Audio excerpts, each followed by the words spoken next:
Sheffield's Crucible Theatre in the north of England has been home to the World Snooker Championship for nearly 40 years, where British players have traditionally prevailed.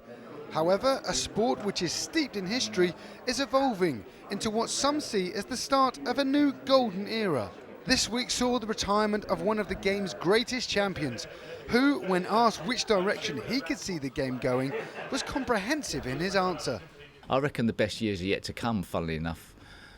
Yeah, I think the game is going to sort of get even bigger. Yeah, it's gone outside of the borders of the UK, and I think it will get bigger. More likely to come from China than anywhere else, because just the number of players that they're going to generate, and there's some very good young kids coming through now that look very dangerous.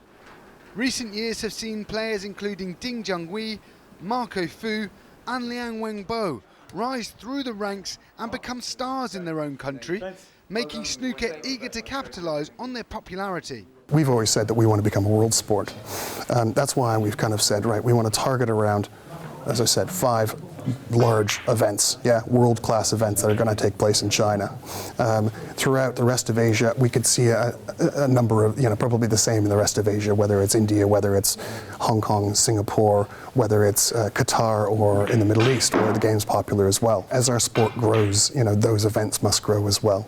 Lucrative deals and revenue streams are being found all the time within this traditional but ambitious sport, as everything from table manufacturers to most recently water suppliers keen to be involved. China is really the growth area, and we're seeing that very much so with regards to what we're getting on viewership from CCTV. They'll probably China alone will probably be about 50% of our viewers that are watching the World Championship here in Sheffield. There's plenty of reasons for brands to want to be associated with snooker, as it's China's third most watched sport, behind only basketball and soccer.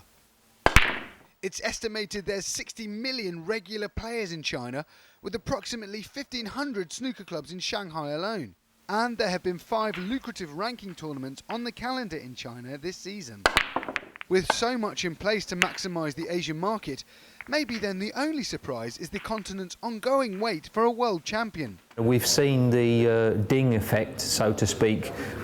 You just got to look at the ranking list now. There are so many more players from Asia, especially the Chinese players, coming through now. Very, very talented players. At the moment, they just haven't got the experience to compete with the top players, but once they get that experience, they could be formidable players in their own right. An Asian world champion is still to be found, but it's only a matter of time, according to those who've seen firsthand what the game means to fans there.